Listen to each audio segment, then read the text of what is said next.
वेळा काय होतं कुठला बी आपण म्हणलं की व्यवस्थापन करायचं असेल हुमणी किडीचं तर हुमणी किडी लगेच आपण आळीवरती फोकस करतो त्या आणि आळीसाठी मग महागडी औषधं पहिल्यांदा फोकस करतो.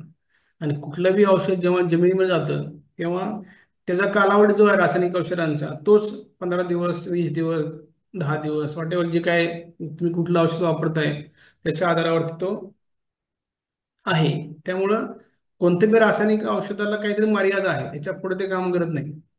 परंतु जैविक व्यवस्थापन जर बघितलं तर जैविक उपाय त्यामध्ये मग प्रकारचे तुम्ही बघितलं तर बिवेरिया बॅसियाना, मॅटारायझिया मॅनिसोप्ली किंवा व्हर्टिसिलम लॅकेनी हे बॅक्टेरिया जे आहेत, फंगस आहेत, बॅक्टेरिया जे आहेत मेजरली, ह्या बॅक्टेरियामुळे काय होतं त्या हुमणीकिडी खाल्ली जाते. हुमणीकिडीवरती ह्या बॅक्टेरियांचा प्रादुर्भाव होतो जीवाणूंचा आणि ते जीवाणू त्या हुमणीकिडीला खाऊन टाकतात. म्हणजे तुम्ही जर बघितलं तर अशा प्रकारे ह्या जैविक उपायनातून आपण ह्याचे कंट्रोल करू शकतो.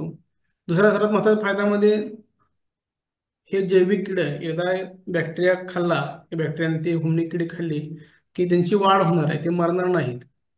जसं आपण एखादं औषध फवारल्यानंतर किंवा औषधं ड्रेंच करतो, ड्रेंचिंग केल्यानंतर त्या औषधाची आळवणी केल्यानंतर एक 15 दिवसामध्ये त्या औषधाचा असर राहतो, त्यानंतर असर संपून जातो. तसं याचं नाही. ही जैविक किडे जीवन आहेत, म्हणजे जीव आहेत. ते जीव जेव्हा जमिनीमध्ये जातील त्यांची संख्या वाढत राहणार आहे. त्यामुळे 2चे 4 होतील, 4चे 8 होतील, 8चे 16 होतील. असं त्यांचं मल्टिप्लिकेशन डे बाय डे दिवसेदिवस होणारच आहे. तर आपण विचार केला तर जैविक उपाय हे कधी बी फायदेशीर राहतात. परंतु आपण रासायनिक औषधाच्या मागे लागलेला असतोय त्या आपल्याला हे जैविक उपायांचा परिणाम तेवढा लगेच दिसत नसतो.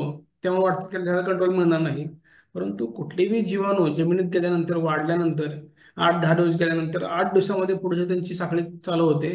ती कंटिन्यू तुमचा वर्षभर तुम्हाला त्यांची संख्या वाढत वाढत जाणार आणि ते वेळेस त्या जैविक व्यवस्थापनामध्ये त्या हुमणीचा प्रादुर्भाव होणं कंट्रोल करताना सोपं जातं. आता हे बऱ्याच वेळा जैविक उपाययोजनामध्ये आर्या बायोलॅब सायन्स प्रोटेक्टम नावाचं जे औषध आहे तर प्रोटेक्टम तुम्ही जर घेतलं साधारणतः एकरी 1 लिटर या प्रमाणात तुम्ही जर ड्रेंच केलं किंवा ठिबकनं किंवा नोझल झिरो करून आळवणी केली त्या पिकामध्ये किंवा चालू पिकामध्ये तरी देखील आपल्याला ह्याचा बंदोबस्त चांगल्या प्रकारे जे हुमणीकिडीचं करता येतो.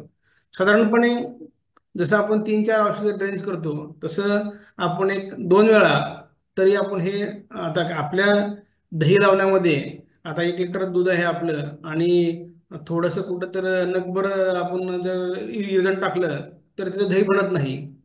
बरोबर का?